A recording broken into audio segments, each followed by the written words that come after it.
আলাইকুম বন্ধুরা, আশা করি আপনারা সকলে ভালো আছেন। আমিও ভালো আছি। তো নতুন একটা ভিডিওর মধ্যে আপনাদের স্বাগতম।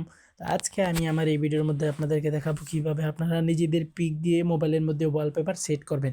তো অনেকে হয়তো এই বিষয়টা জানেন না, অথবা এই বিষয়টা জানেন কিন্তু আপনারা সেট করতে পারেন না আপনাদের পিক দিয়ে, অথবা আপনারা ইচ্ছা করলে আপনাদের প্রিয় মানুষের পিক দিয়েও মোবাইলের ওয়ালপেপারটা দিতে পারেন। তো আজকে আমি আমার এই ভিডিওর মধ্যে দেখিয়ে দিব আপনারা কিভাবে নিজেদের পিক দিয়ে অথবা নিজেদের প্রিয় মানুষের পিক দিয়ে মোবাইলের ওয়ালপেপারটা সেট করবেন। তো সবার প্রথমে আপনারা যেই কাজটা করবেন ওইটা হলো, মোবাইলের যে স্ক্রিনটা আছে এটার মধ্যে আপনারা ক্লিক করে ধরে রাখবেন। ক্লিক করে ধরার পর এখন দেখেন যে আপনাদের সামনে এরকম একটা ইন্টারফেস শো করবে। তো এখন নিচে দেখেন যে ওয়ালপেপারস লেখা আছে, ওয়ালপেপারসের মধ্যে আপনারা ক্লিক করে দিবেন। ওয়ালপেপারসের মধ্যে ক্লিক করার পর এরকম একটা ইন্টারফেস আপনাদের সামনে শো করবে। তো এখন আপনারা যে কাজটা করবেন ওইটা হলো, এখান থেকে উপরে লেখা আছে অ্যাড ফ্রম ফটো, তো এটার মধ্যে আপনারা ক্লিক করে দিবেন।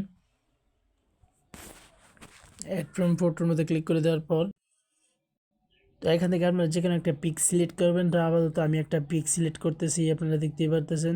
যে কোনো একটা পিক সিলেক্ট করলেই চলবে। যে কোনো একটা পিক সিলেক্ট করবেন। আপাতত আমি একটা পিক সিলেক্ট করতেছি। পিকটা সিলেক্ট করার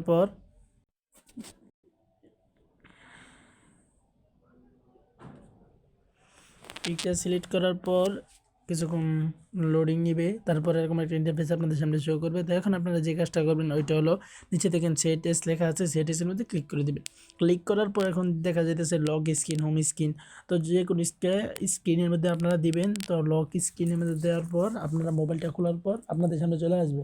আর হোম স্ক্রিনের মধ্যে দেওয়ার পর আপনারা লকটা খোলার পর যে স্ক্রিনটা আপনাদের সামনে চলে আসে ওই স্ক্রিনের মধ্যে থাকবে।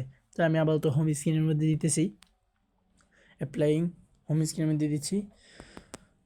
তো অলরেডি কিন্তু আমাদের যে পিক এটা কিন্তু আমাদের স্ক্রিনের মধ্যে চলে আসছে, আপনারা দেখতেই পারতেছেন। তো আশা করি ভিডিওটা ভালো লেগেছে আপনাদের কাছে। একটা লাইক, একটা কমেন্ট করবেন এবং শেয়ার করবেন, সাবস্ক্রাইব করবেন। দেখা হবে পরে একটা ভিডিও।